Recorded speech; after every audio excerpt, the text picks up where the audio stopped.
November 2011 लटोया एमन्स आफ्नो आमाको साथ, जसको नाम थियो रोज क्याम्पेन, र 3 बच्चाहरू जसको उमेर थियो 7, 9 र 12 वर्ष, साथै 3807 क्यारोलिना स्टेटमा घर भाडामा लिन्छ। सुरुमा त सबै नर्मल नै थियो, तर अर्को महिना डिसेम्बरमा भयो यस्तो डरलाग्दो घटना। तिनीहरूको घरमा कालो माखाको झुन्डले हमला गरिदियो। कालो माखा जाडो मौसममा गायब हुन्छन् किनभने गरम ठाउँको तलासमा हुन्छन्। लटोयाको घरमा हमला गरिदियो। अब तिमीहरू भनौला कि माखाकै हमला त हो, यसमा डराउनु पर्ने के कुरा छ? डराउनु पर्ने कुरा त अब आउँछ। लटोयाको घरको तहखाना। अब तहखाना भनेपछि हुन्छ नि घरको तल हुने गोप्य रुम, त्यसबाट कोही हिँडेको आवाज आउँथ्यो र कहिलेकाहीँ रातिको समयमा त्यो तहखानाबाट कोही रोको आवाज नै आउँथ्यो। यो सब घटनाबाट परेशान भएर लटोयाले घर बदल्ने निर्णय लिँदैन।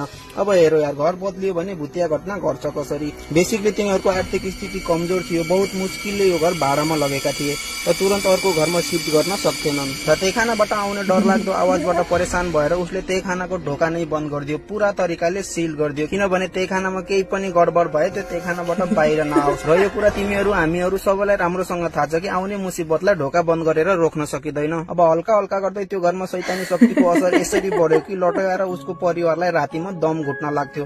कहिलेकाहीँ उसका बच्चाहरू डरलाग्दो आवाज निकाल्थे र एकदमै नराम्रो व्यवहार गर्थे।